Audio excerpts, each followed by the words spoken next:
Dahil sa inyong mga request na ituro ko kung paano gamitin ang toilet or CR sa eroplano, ito na yung video.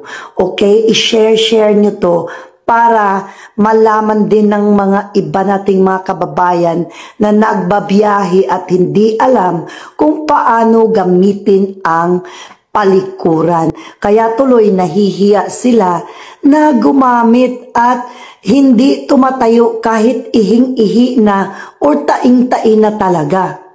Ngayon mga wakwak, i-follow nyo to step by step.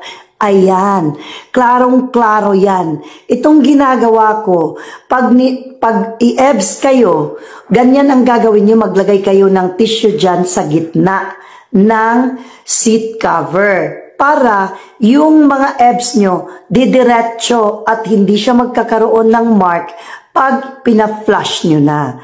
So ayan mga wakwak, di ba? Malinis talaga. Huwag kayong mahiya at huwag kayong magpanik. Kailangan nyo lang talagang presence of mind. Okay? Presence of mind lang talaga ang kailangan. At bago kayo lumabas sa toilet, lagyan nyo rin ng seat cover, toilet seat cover, para courtesy doon sa gagamit na sunod.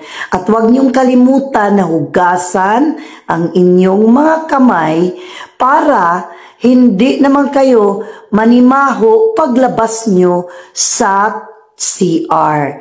Merong hot and cold ang ibang eroplano. Siguro yung ibang mamumurahin na airplanes, wala silang hot and cold. Meron lang sigurong cold. So ayan mga wakwak, mamili lang kayo.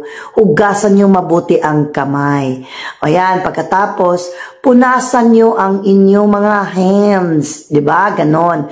At punasan nyo rin yung lababo kasi courtesy nga. Diba? Kasi courteous kayo sa susunod na gagamit. At siguraduhin nyo, itapon nyo dyan sa iyang basurahan. At merong ibang toilet, meron silang lotion, may suklay, may toothbrush. Pero kung wala, mag-ask kayo sa mga flight attendant para makapag-toothbrush kayo pagkatapos nyong kumain. At meron ding mga perfume. Sosyalin din yung mga perfume sa eroplano namin. Mga wakwak, lalo na sa business class at first class. Ayan, di ba? Ang bango-bango na ng aking kamay. Hindi na mabahong Eva Bush. Oh, tingnan mo ang perfume pa. Perfume din tayo kasi para hindi din tayo baho paglabas. At baka may katabi kang gwapo or gwapa at maamoy-amoy ka na mabango. At eto mga wakwak, isa pa, kung nagkaroon kayo bigla sa eroplano, meron ding sanitary pads. At ito naman ay ang sick bag. Dito ka magsusuka kung ikaw ay nasusuka.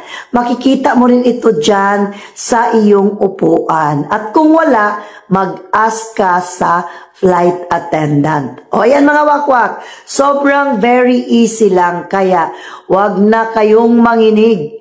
Wag na kayong mag-hold sa inyong ihi at EBS. Pumasok na kayo sa toilet or CR.